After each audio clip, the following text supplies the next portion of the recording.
Hello, everyone. Hello. We're finally ready to start. Sorry about the delay getting started, but I'd like to welcome you all to the 161st Manchester University Student Union Elections Nights. Tonight will be hosted by students from Manchester Media Group. I'm Max Earnshaw, a Fuse FM radio presenter and regular reporter for the Manc Union, and I'll be your host for this evening, along with Garima. Hello everyone, I'm Garima and I'm a member of the Fuse TV news team. Just some information before we start, there will be applause during this event. Also, if any of you need to move away to somewhere quieter, the advice service room upstairs is available as a wellbeing room. After an intensive campaigning and voting period, the students have spoken. A total of 6,850 students voted in this year's election.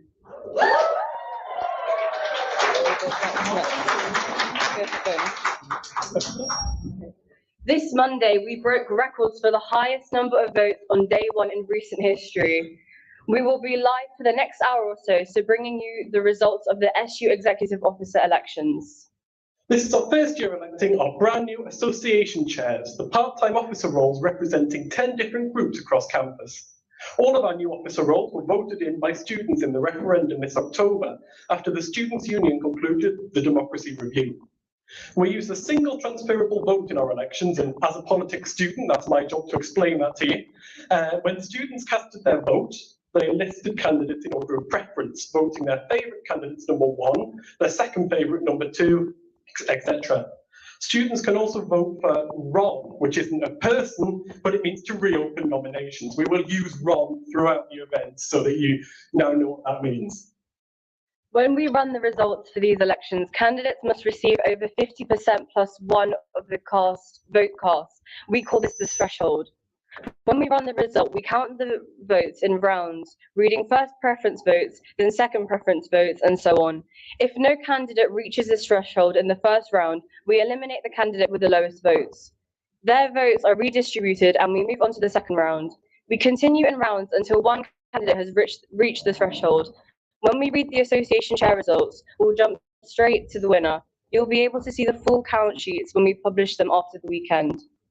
Right, so let's get started. And let's start with the faculty association chairs.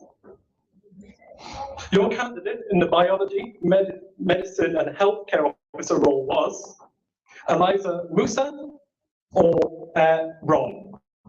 The total number of votes cast for this position was 2,314, and congratulations to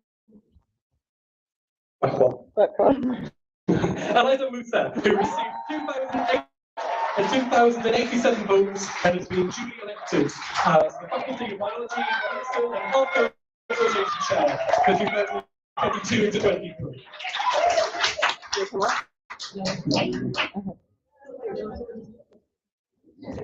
We'll move on to the Science and Engineering Chair. Your candidates were Hen Shang Ki, Nishwa Nawaz, Ryan Balhaj, Sanya Panda, Zishao, and Ron. The total number of votes cast for this position was 2,331. Congratulations to Nishwa Nawaz, with 911 votes.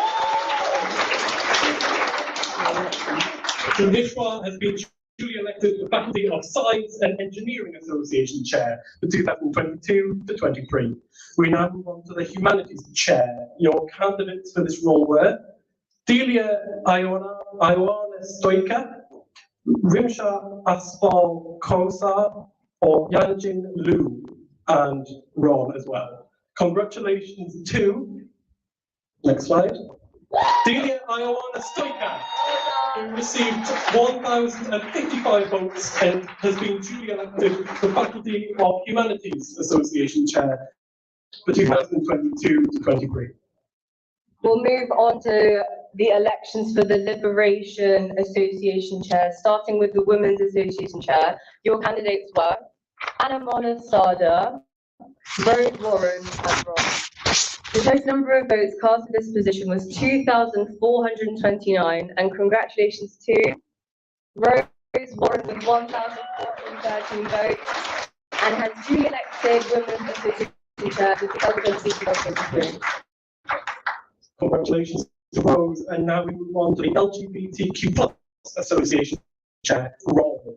Your candidates for this one were Farida Sahar, Sagar Desai, and Ron, of course, as well. The total number of votes cast for this position was 2,499. Congratulations to Farida, who received 1,708 votes and has been duly elected LGBTQ+ Association Chair for the academic year 2022-23. Now on to, oh my goodness, okay. Now on to the Black, Asian and Minority Ethnic BAME Association Chair. Your candidates were Ananya Badgayan, Esther Akin Losotu, and Jingwen Liu. The total number of votes for this position was 2,749, and the winner is Esther, who received 1,540 votes and has been elected BAME Association Chair for 2022-2023. Congratulations to Esther. And we now move to the Disabled Association Chair role. Your candidates for this role were from Kent and Sid King and Ron, and the total number of votes cast for this position was 2,261. Congratulations to Sid, who received 4,378 votes cast and has been duly elected Disabled Association Chair for 2022-23. And finally, we'll move on to the International Association Chair. Your candidates were Amir Jada, Gaurav Nujani, Loreen Ashimno, Rubichinya Nachia Mustasami Senthil Kumar, Shani Cheng, Shriyal Huriang, and Tafin Ali. So the the total number of votes cast for this position was 2,401, and congratulations to Loreen Ashimi, 789 votes, and the So firstly, we'd like to say congratulations once more to all of our new association chairs.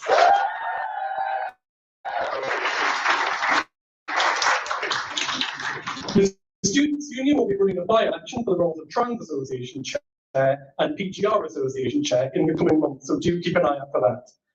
After a short break, we will move on to the Executive Officer results. If you're watching on the live stream, we'll be heading over to Student Media Corner now, where our pundits will be discussing their thoughts on this year's election season so far. See you in a little while. We're going to take a 15-minute break now. Thank you very much.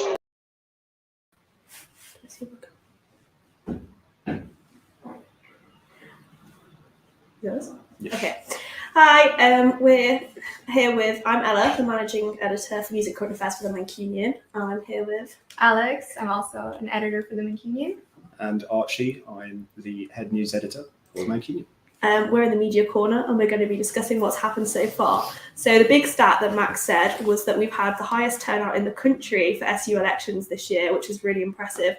And even more than last year, despite the fact there was no Nancy out referendum this time around.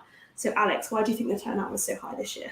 I think it was notably because we're kind of out of COVID and people were allowed to have campaigns on campus, and we had like several activities on campus, and I think people were just feeling more involved this year maybe. Yeah, and maybe with the incentives as well. But do you have anything to say? I'd say it's that. I also think there's quite a bit of buzz around the new setup for the roles. So many things have changed, and I think probably for the better. And if we're actually going to get effective things done by the student union, that means we're going to have to. Sure. If we're going to have effective things done by the student union, that means that roles are actually going to have to be effective, and I think people have missed it.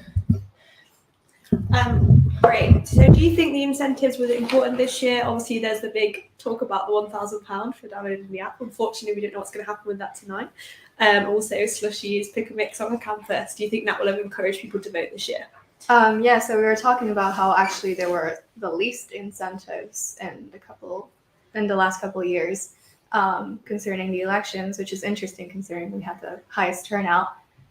Even though the £1,000 we've learned earlier is just for downloading the app and not actually voting, I think through happy miscommunication, people actually ended up voting. I think that was a big one. I think a lot of people were like, ooh, I want to vote to get £1,000. And then, I mean, the slushies, everybody loves slushies. But again, you didn't have to vote in order to get a slushie. So it wasn't technically just directly incentivizing voting. So yeah, maybe people were just feeling political this year. Well, yeah, I think incentives do matter, but I think people are gonna, their primary reason will be because they want to see change at the university. That's worth far more than £1,000 or any incentive that people offer. So yeah, incentives are good and they're going to make some people vote. But what's most important is that the candidates actually offer a vision for the future of students at UON. So do you think people are really, what you said then, people want big change at the university. What issues do you think people are most wanting change about? Change, it's hard to say because there's so many different courses and so many different problems that people have. But I'd say the biggest change that people want is just more communication with their student union team, because so many people have so many small problems and it can be quite hard to get in contact and actually express your problems. So I think so long as people know that they can get involved with their student union, that's what's going to be the difference. So quite a lot of the campaigns this year were quite focused on that communication level in very different ways. So we noticed Robbie Beale for activities and culture was going into lecture theatres and speaking to people. Selena on wellbeing was like creating lots of TikToks and trying to engage people more through like memes and social media. Were there any like campaign strategies that stood out to you guys in terms of communication and getting out there and talking to people? I think Sam's condoms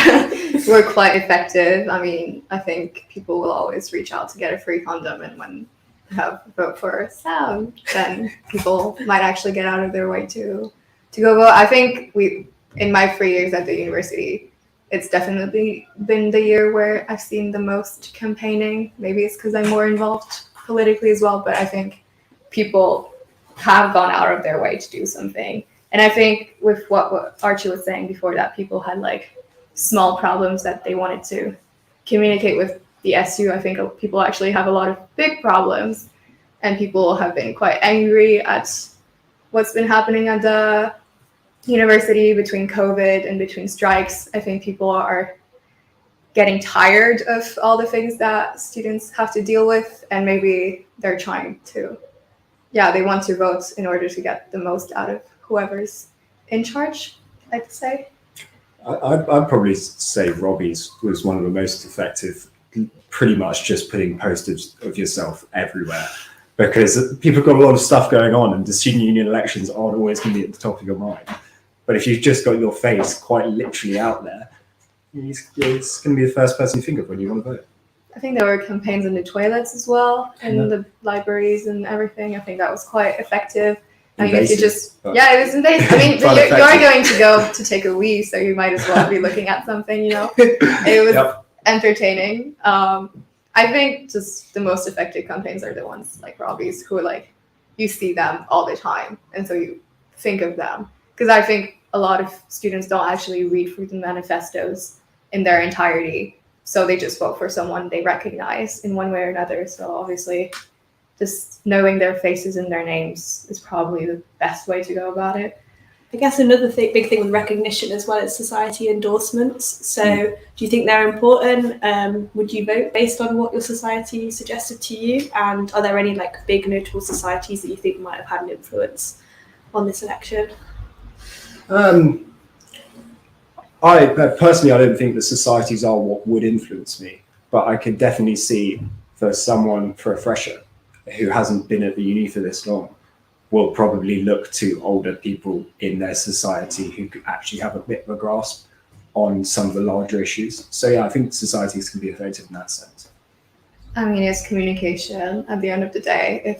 I think if you're part of a society and you see the names and you see maybe that one or two or three of the societies that you are part of have endorsed the same person, then maybe you're like, well, that's probably because they have the best manifesto, because they seem to be the most liked candidate of all.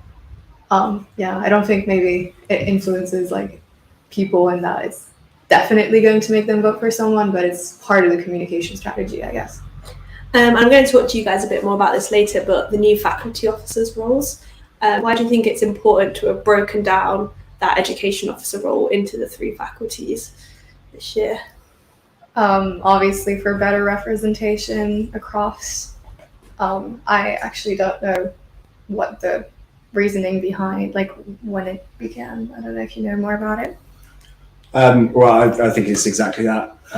There's so many wide-ranging problems between someone who does a law course and somebody who does a business course and somebody who does a medicine degree. Like, you can't just shove all of these problems into one person. That's just going to overwhelm them. So I think this is quite a good move to actually get the representation pushed through and make a more effective student union.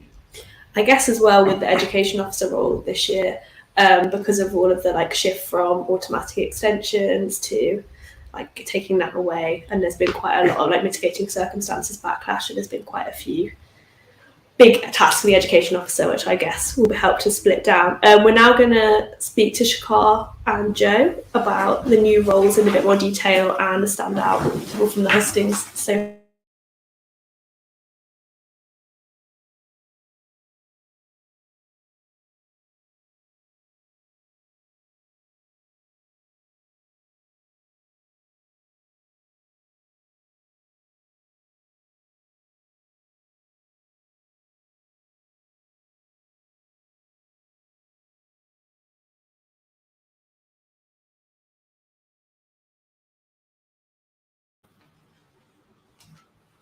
okay, so I'm now with Shakar and Joe. So would you guys like to introduce yourselves and what you do?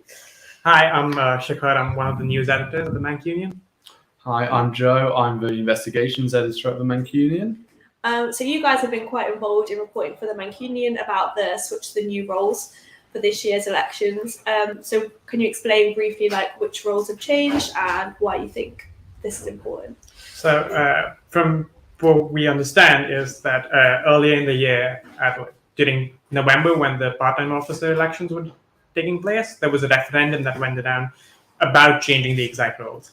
And those changes have been made to the way it was. And notable changes are that there's no longer an international officer, and that international officer has gone, the responsibilities of that post have gone to the activities and culture officer. Meanwhile, even the women's officer has been, there's no longer a women's officer role, and it's under well-being and liberation. And the education officer has now been split into 3 different faculty officer roles, one for each different faculty.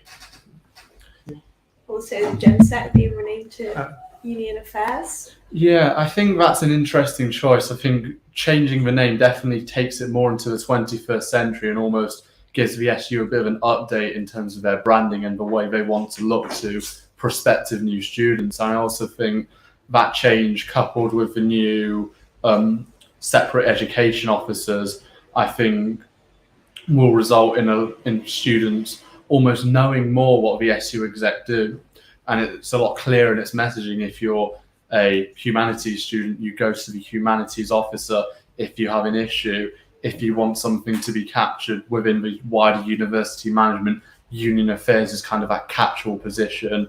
So I think the new kind of branding almost, I think it works very well in theory, and I'm eager to see how it plays out over the next year. And their current exec this year have had quite a lot to do. Obviously, the first year back in person, but also with all the spiking protests, Girls' Night In campaign was actually led by this year's exec. There's also been a lot of communication with Andy Burnham and things. What would you like to see that this year's exec have done carried forward in the upcoming year with the new exec? I would say that definitely there should be more stuff like the Girls' Night In campaigns, because that was a very important thing, and it's horrible that such a thing even had to happen in the first place, but it's definitely a good initiative to take forward. And I also think that, well, me personally being an international student, I thought that having an international officer was a better idea. So right now I would like certain ways to include international students and help us sort of get into like English society and be comfortable around with our surroundings, because we've never experienced this. I would like that to be continued, or at least, or even enhanced in many ways. Me personally, I think those are the two most important things that should be carried on.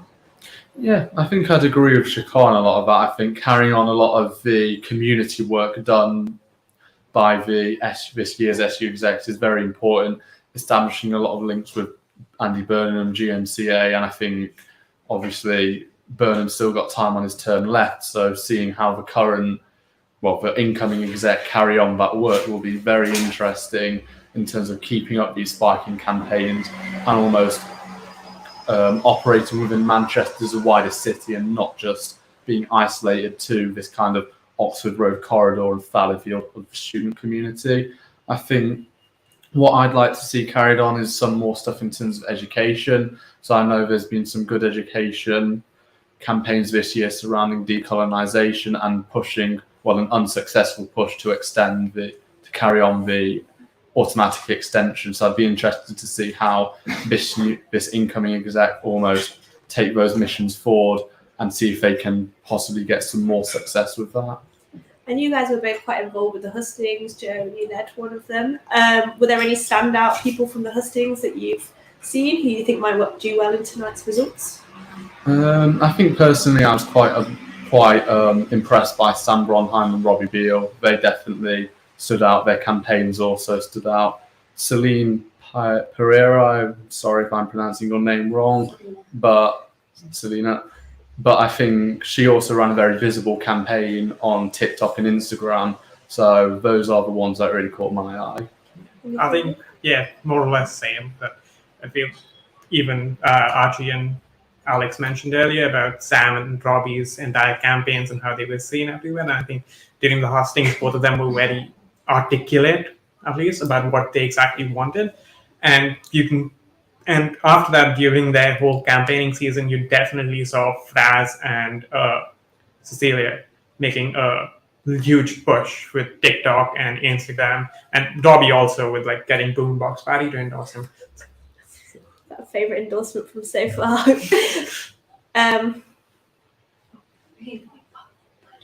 Okay, we're just going to go back now to Max downstairs at the Club Academy for the first round of results. We're all looking forward to seeing who does win this year's exec roles.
Yes.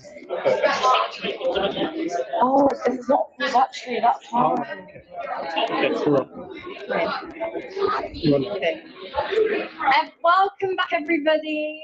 I just want to say, before we start, really last time that's missing the names, so we'll try to smash this time. But this was also the first year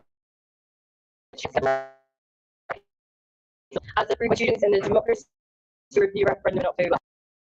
Just like the association chair roles, we need the winning candidate to receive over 50% plus one of the votes in each election, our threshold. This time we count the votes in review, starting with the first preference votes, then second preference votes, and so on. We're looking for a candidate to pass over that threshold at each round. If no one reaches the threshold, they are eliminated, and we move on to the next round. So let's get started with the executive officer roles. Our first executive officer election is for the city and community officer. This officer will help students engage with the city and region around us and campaign on community issues like the environment, housing, and crime and safety. Let's work with Heaven, Tesneen Safaru, and Miranda Stocker. So let's pull up the graph. The total number of votes cast this position was 2,969. Our threshold in the first round is 1,484.5. In the first round of voting, Fritha received 941 votes, Tesneen received 1,162 votes, and Miranda received 796 votes, and Ron received 70 votes. After the first round of voting, no candidates reached the threshold. Ron and Miranda will be eliminated, their votes redistributed, and we'll move on to the second round. And by the second round of voting, our new threshold is 1,187. Fritha received 1,088 votes. We press. Tesneen received 1,286 votes, which means that Tesneen has passed the threshold and is duly elected City and Community Officer for 2022 to 23. Congratulations to Tesneen. If you're here, would you like to come up on stage to say a few words?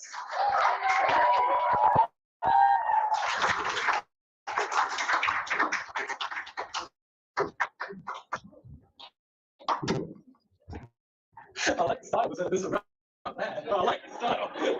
There you go. Hi. Hello, Monica. I literally don't know what to say. I just really want to thank everyone that voted for me. I had no idea that people were supporting this candidacy as much as they did. I received so many messages saying, I'm sorry, I didn't see your message for voting, but I still support you. I really hope you win. So here I am, guys. Thank you so much. Just wanted to say thank you so much to all the societies that endorsed my candidacy. ISOC, NASOC, Friends of Palestine, English Literature Society, and to the SOC. They really helped out, so thank you so much.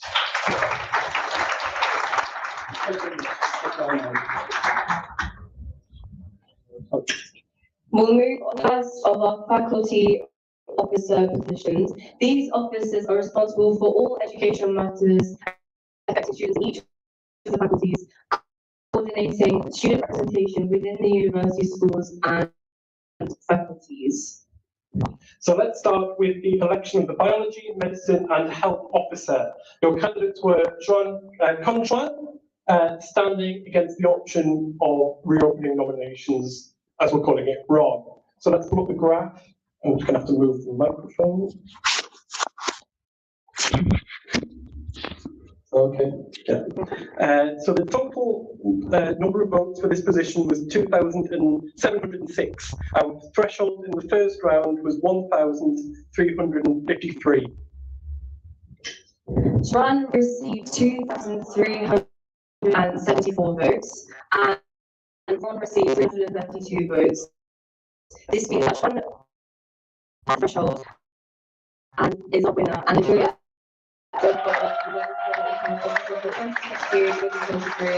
congratulations, you're welcome to the stage to see you. I don't believe Coach Franklin here today? Oh no, okay, sorry. Please feel free to come up and say a few words. Thank you.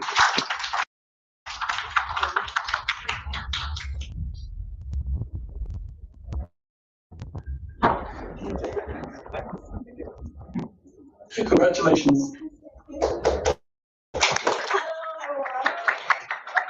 I'm Kongxian, a student of molecular pathology. I'm very thank you and honored I can stand here. Thanks to my friends and my team and everyone. Thank you. And also, I promise I will be the voice of every student. I will try my best to work. Thank you.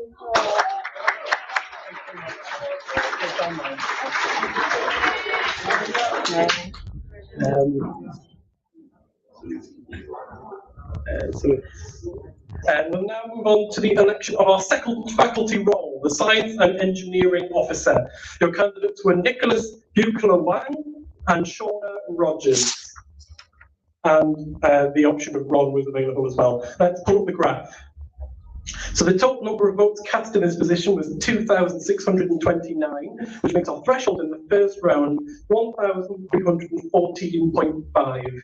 In the first round of voting, Nicholas received 1,145 votes, Shauna received 1,361 votes, and Rod received 123 votes. That means that Shauna has passed the threshold and is duly elected Science and Engineering Officer for 2022 to 23. Congratulations, Shauna. If you're here, please feel free to take the now traditional entrance onto the stage and say a few words. Congratulations. Just wanted to say thank you very much for everyone who supported me, endorsed me, and campaigned for me, and thank you very much everyone for voting. And a huge thanks to Nick for being such a good candidate to be up against. Thank you.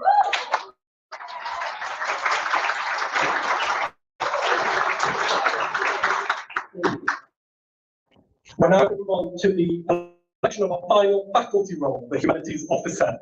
Your candidates were Yudai, Chi Hui Ding, Nathan Hodgson, Mia Fuel, Fasia Riaz, and Emily Turvey. And Ron was an option as well. Let's pull up the graph. So the total number of votes cast in this position was 3,287. Our threshold in the first round was 1,643.5. If we can go through, there's a lot of candidates in this section, but in the first round of voting, Yui received 290 votes, She received 170, Mia received 564 votes, Nathan received 550 votes, Basia received 785 votes, and Emily received 861 votes, and Ron received 67 votes. So after the first round of voting, no candidates reached the threshold, which unfortunately means Ron, She, and you will be eliminated. Their votes redistributed, and we will move to the second round. The second round of voting, our new threshold is 1,477. Mia received 607 votes. Nathan received 606 votes. Fasia received 835 votes, and Emily received 906 votes. After the second round of voting, no candidates have reached the threshold. Nathan will be eliminated, their votes redistributed, and we'll move on to the third round. So by the third round of voting, we've got a new threshold again of 1,275. Mia received 687 votes. Fasia received 880 votes. And Emily received 983 votes. So at the end of the third round of voting, again, no candidates unfortunately were able to reach the threshold, and Mia will be eliminated, votes redistributed, and we will move on to the fourth round. This is like Eurovision. For the fourth round of voting, we had a new threshold, a fourth threshold of 1,048. Asia received 979 votes. Emily received 1,117 votes. Emily has now passed the threshold. And Emily is duly elected the Humanities Officer for 2022 to 23. Congratulations, Emily. If you'd like to say a few words.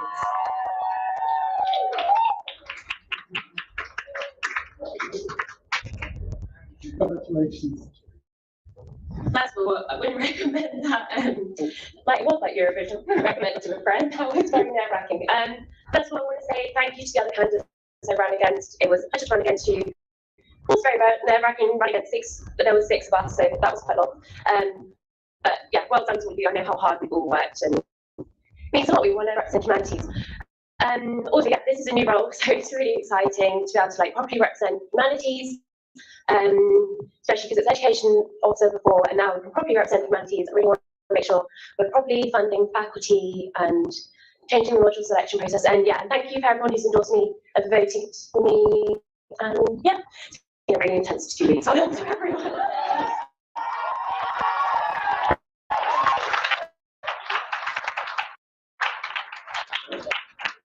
At this stage, we're going to take a short break. Congratulations.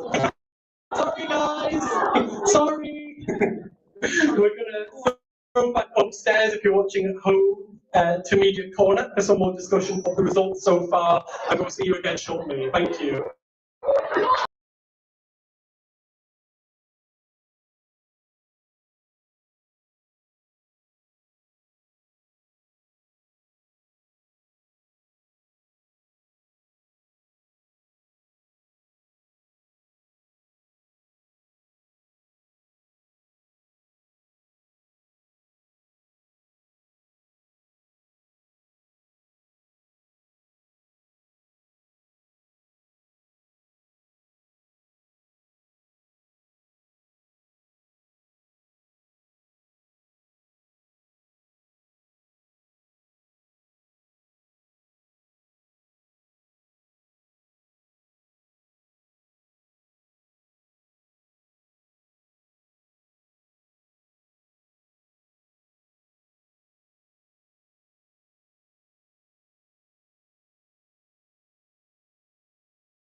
And why do you think she would? Yeah, I mean, I think she seems like she was really clear in what she's setting out to achieve, and maybe not so much how she's going to do it, but I think she made it clear that she wants to like get in contact with local businesses and make sure that the student community and the kind of general community are really kind of a cohesive group, which I think is nice. Yeah, I think, yeah, that's exactly it, where Tasmin had the 2 points that she wanted, and she wanted for sure that those 2 points are what she's going to improve on or change in uni, and those 2 points were very much within what students wanted and within something that students were and have been fighting for, and I think that's where she won the war. And the city and community officer as well, there's going to be a lot of engagement with the Manchester City Council, hopefully with Andy Burnham as well. Why is this role so important, and what do you hope will happen in the next year from this role? I think this role is important because it's meant to be about integrating students into society and making sure that everyone in society feels safe. And I think, I'm not sure on this, but I think they're the people who are going to take forward stuff like Reclaim the Night next year and be heading that cause and make sure that everyone is not feeling unsafe, not having any problems to just go back home, or something as simple as that. And that's one of the more important roles, because Fraz, again, this year, as you mentioned, Andy Burnham, she sat in the meeting with Andy Burnham to talk about the partnership that the SU have with Andy Burnham for spiking kits and helping and all that. So I think that sort of transpires to this role now that the roles have been shifted around. And to me, that's one of the bigger reasons why this is an important role. Yeah, no, I really think so. And I really hope as well that the kind of involvement with the spiking campaigns and stuff does get carried forward. And also, I guess with things like the energy bills going up and like general petrol prices and stuff, it's going to be things that maybe students aren't as aware of. And hopefully that this role will also help to cover that and any changes that we face with that. Amazing. We're now going to get Archie and Alex over to talk a bit about the new faculty roles.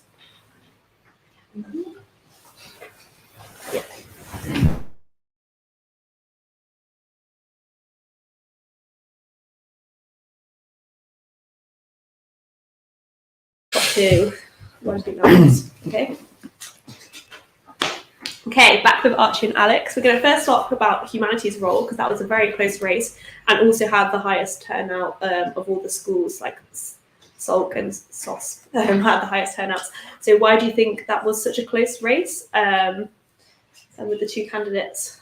I think they had interesting, like they were quite opposite in their campaigns.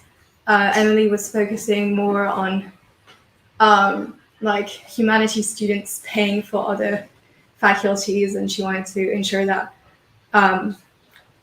what we pay goes back to us essentially, and she wanted to like continue decolonizing the syllabus, etc.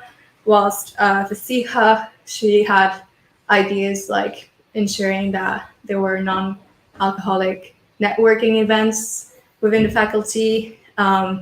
And she was quite political in that she wanted to ensure that the university cut ties from investments that facilitated the Uyghur genocide in China. And also she wanted to support Israel's, the BDS campaign against Israel's oppression of Palestinians. So it was quite interesting. During the Hustings as well, they were talking about mitigating circumstances, and they had quite different opinions about it.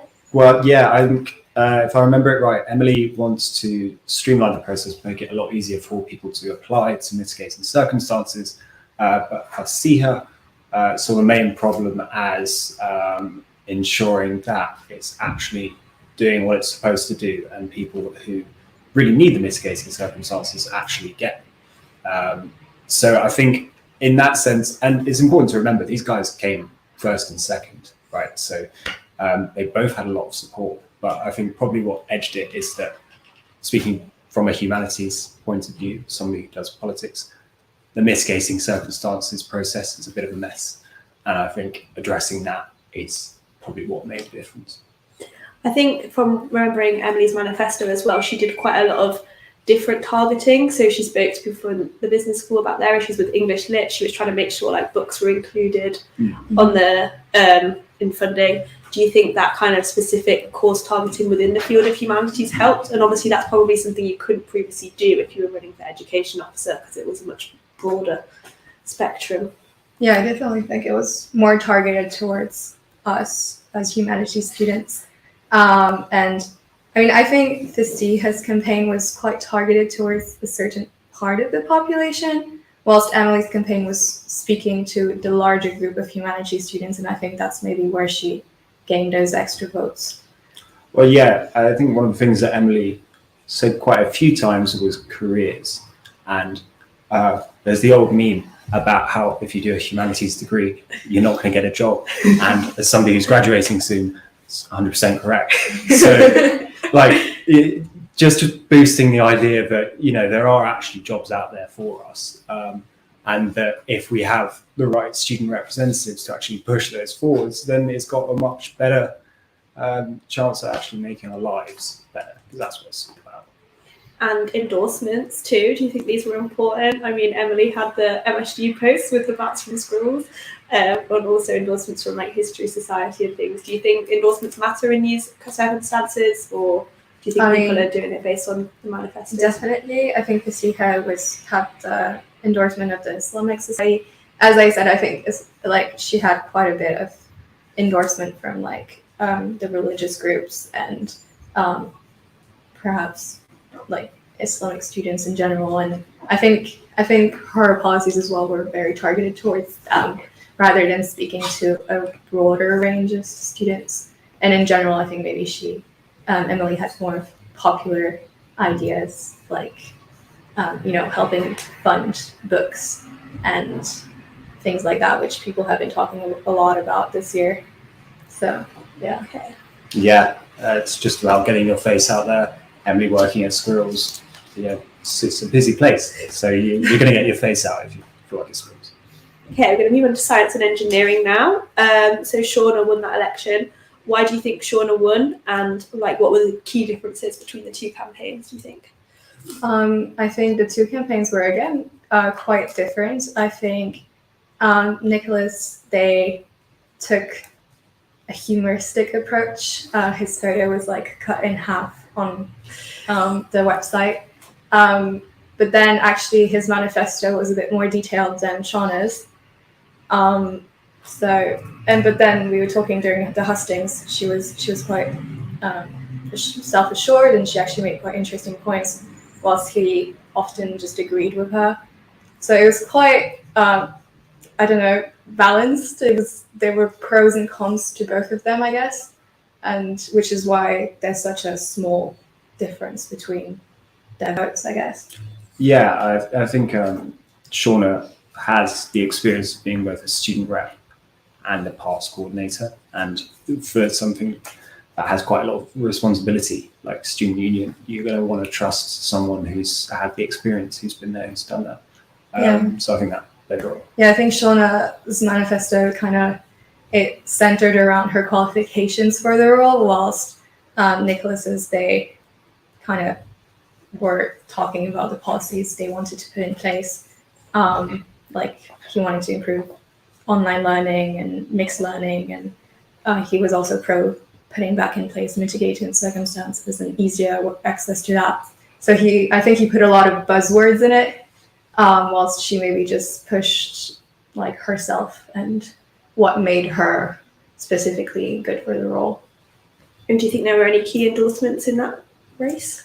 I don't remember any. Nothing strikes. But do you have? No. Neither do I. No. So potentially not. Okay, We'll go to the final faculty officer, biology, medicine, and health. Only one person running, Kang Chuan. Luckily, reopen nominations did not win. They did. But could you give us a bit of a summary of their manifesto? Right. So obviously, it's a bit. What's the word? Unfortunate. Sorry, it's a bit unfortunate that there was only one role, and we were talking about that. Perhaps the reason for that is because some of these students are, for example, medicine students, where you already are like looking at 8-9 years of study, and it's a lot. So you may not want to actually do one extra year of study, or well, it's not studying, but you wouldn't want to add an extra year to your student life. And similarly, we were talking before how the biology department didn't really push for this role to be like a viable option for one's career. So maybe there were quite a lot of issues with how it was framed. But then, so for Kang Shui, she mostly focused on wanting to develop student-oriented activities to help people with their studies and also for their future careers. Yeah. Well, I mean, that was the main point. Yeah. Well, I think the fact that she was the only one in the running, sure, it could be seen as easy, but at the same time, you're competing against yourself in a way, because the spotlight's all on you.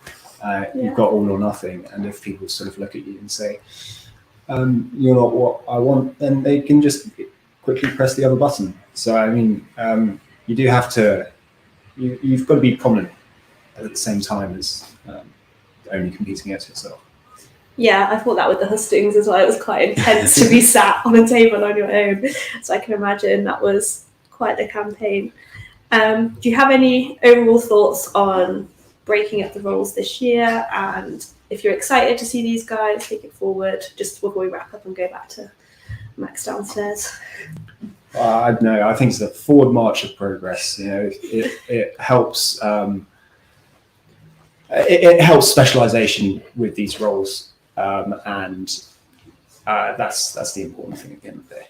Yeah, I'm definitely excited to see if it changes anything, if we're going to see more, humanities-focused things, more science-focused things happening at uni. Yeah, I'm just excited to see if it changes anything, really. Great. Let's go back downstairs to the Club Academy and see the next round of results. Our next executive is for the Wellbeing and Liberation Officer. This officer will take the lead on liberation, diversity and equality work and advocate for student health and well-being across the SU, university and wider city. Your candidates were Candy Cole, Selena Pereira, Emma Robinson and Ron. Let's pull up the graph. The total number of votes cast for this position was 3,191. Our threshold in the first round is 1,595.5. In the first round of voting, Candy received 1,013 votes, Selena received 1,593 votes, and Emma received 467 votes, and Ron received 118 votes. After the first round of voting, no candidates have reached the threshold. Ron and Emma will be eliminated, their votes redistributed, and we'll move on to the second round. Okay, but the second round of voting, we've got a new threshold of 1,395.5. Candy received 1,090 votes. Selena received 1,701 votes, which means that Selena has now passed the threshold and is duly elected Wellbeing and Liberation Officer for 2022-23. Congratulations, Selena, and good work to the stage. Congrats. Hi everyone. Thank you. Thank you. I wish I was a break to cry for a bit before I could speak, but I just want to thank everyone that supported me. I've never received so much support in my whole life. So I didn't prepare a winning speech. I wasn't expecting this. I want to say thank you to Candy for being such a good person to campaign with, against. I don't know. This was really nice. This was really hard for everyone. I just love meeting all candidates. This was very stressful. Please don't do this next year. This is terrible. Yeah, I'm very excited for this role. Thank you to everyone. And I just want to say to all the people that come from a background where no one is expecting you to do something like this, you can do it. If I won, you can do it as well. Thank you.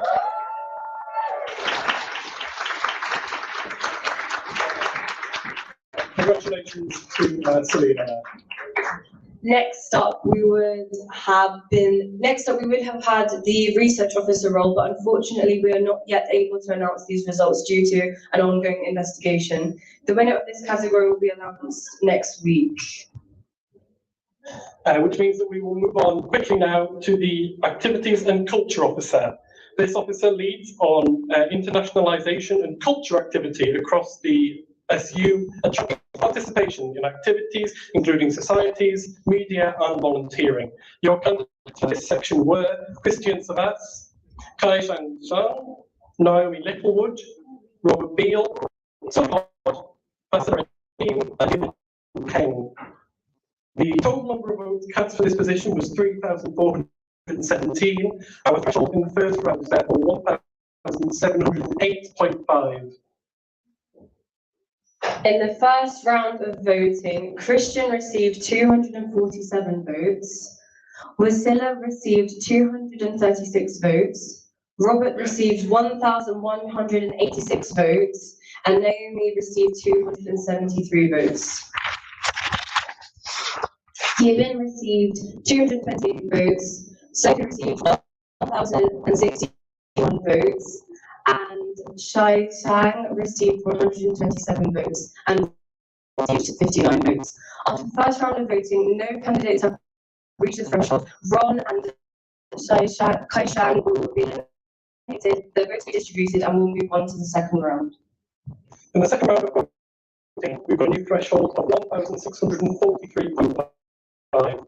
Christian received 255 votes. Priscilla received 243. Robert received 1,193. Naomi received 273. Yevon received 245. And Sophie received 1,066 votes, which means after the second round of voting, still no candidates have reached the threshold. Christian, Priscilla, Naomi, and Yevon were eliminated, their votes redistributed, and we moved on to the final round. By the third round voting, our new threshold is 1,307.5. Robert received 1,363 votes, and Sophie received 1,252 votes. This means that Robert has passed elected activities and culture officer. Come up on stage. Okay,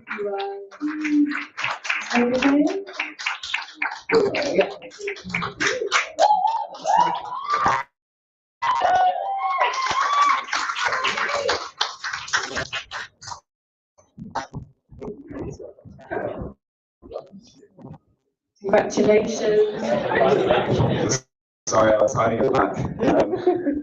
Thank you so much. I wouldn't have gone for this if people hadn't been really kind and told me to go for it.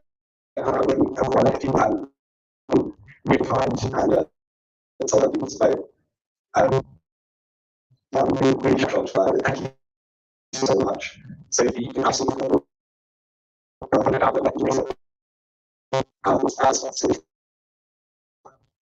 you so much. Can't wait for it. Really shell-shocked.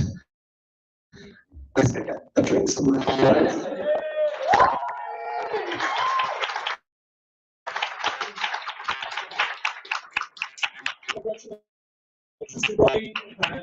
In particular, congratulations, because that category was so tight. Congratulations, of course, to all candidates who've taken part in this event so far.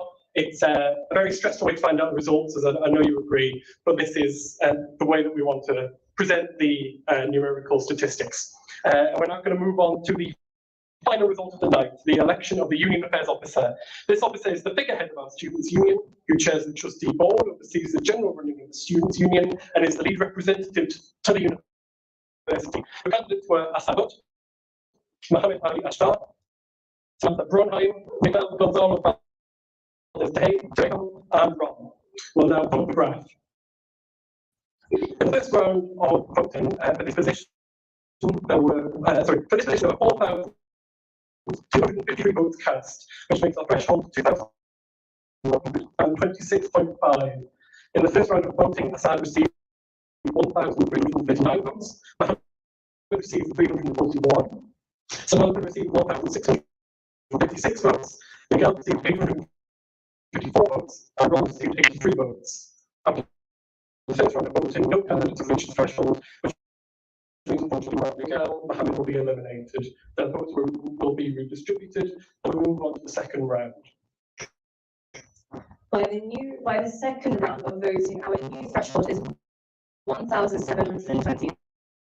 Asad received 1,500 votes. Sam received 1,910 votes. This means that Sam has passed the threshold and is duly elected Union Affairs Officer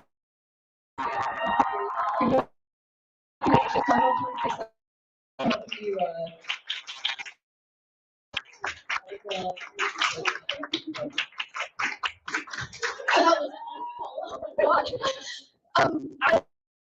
Can you all give a round of applause to the other people running? Because that was the most brutal change ever. Jesus. Okay, wow. I'm not going to speak very long. This has been for a while, and I also might throw up. But thank you so much, everybody who voted. Thank you for everyone's support. I can't wait to get started. Let's go get drunk. Thank you so much.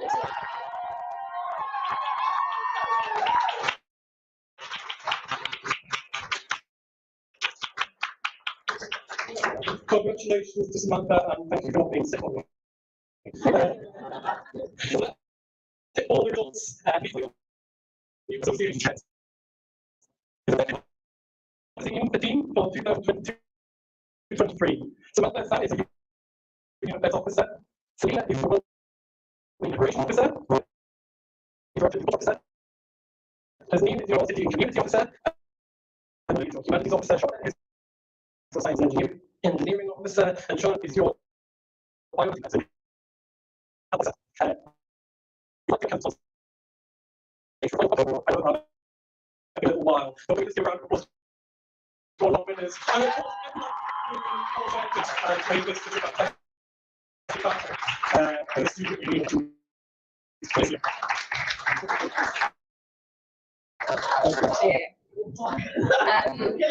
and that's it from us today down here at the SU. Oh, would you like to come up and say your final? No, stick around for applause and stuff. Oh, give a applause to staff as well.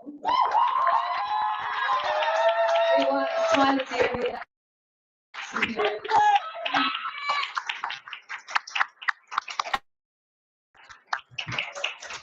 And that's it from us today down here at the SU elections results night for 2022. We're heading back to the media corner for one last time to hear their thoughts over the last few officer roles and the new exec team as a whole. Thank you, guys. Okay, ready? 3, 2, 1, go. It's very exciting. All the results have now been announced. We're going to first talk about the activities and culture and Robbie Beale's win. So it was a very close race. The final round only had 6 votes between the two candidates. Why do you think they were both such good candidates, and why was it such a close race? Well, I mean, I think they both did really well campaigning. I think probably Sophie had more endorsements, whereas Robbie was more kind of out there. You know, he was getting his message out as far as beyond Withington, you know. He had absolutely everyone. He had Boombox Barry, he had Kedge. But no, they both had really good manifestos, didn't they? And they were both really, you know, they seemed to encompass. I know Sophie had all the kind of women's liberation stuff that maybe didn't, obviously now the role doesn't exist. I think she did really well in including that in her manifesto and making sure that stayed through. But ultimately, yeah, I guess Robbie prevailed. Yeah, I guess between Sophie and Robbie, you'd see that they were like very different types of ways to get voting done. Where I think Sophie you would find sort of be more traditional, where she's just gone out there and her Instagram is filled up with her manifesto, her key points, and everything she's going to do. She's gone out, reached to people. She had the Feminist Collective endorsing her, which was Feminist Collective have about 2,000 followers. Yeah, 20,000. 20 is the big ones. Yep. So 20,000 followers. So that's huge. And that's how, I guess, Sophie went up. And Robbie, on the other hand, went and I think almost put all his £50 of campaigning money into just posters, and he put it up all over the place. He can go all the way down to Withington, and on bus stops you'll see his posters in his face, and he came and bombarded every lecture and just said, vote for me. And I think that's one of the things that Robbie did that was different from Sophie, that Robbie consistently put himself out there, consistently showed his face to everyone. And after you see someone's face this much, it's hard to ignore them. I guess Robbie as well has also already done the gigs and bands this year, set up that society which has been really successful. I think they have 2,000 members now, and he's won the Pitchett funding from the SU. So I presume he's probably got quite a lot of experience to bring to this role. So what do you think you're excited to see from him in this new role? I think one of the things Robbie's manifesto and him and Hustings definitely wanted to do was that he wanted to sort of make societies more inclusive and give like a promotion to creative societies, which obviously comes from his own experience with gigs and bands and how he went through whatever struggles he went through with gigs and bands. So that's interesting because we live in Manchester after all, and Manchester is one of the biggest places for culture. So I think that's one of the most exciting things that Robbie is going to bring. And I remember in the Hustings, Robbie also mentioned how he wanted to make every society event more inclusive. He made a point to say that the stuff about some people not being comfortable when you go to an alcoholic place, and many people who not come from British background, who are not comfortable with being in bars while British people might be. We wanted to bring a change to every society social that way and make it more inclusive, and I think those are two very strong points. So, Robbie. Brilliant. And we're now going to pass over to Joe and Patrick to talk a bit about wellbeing liberation and union affairs officer roles.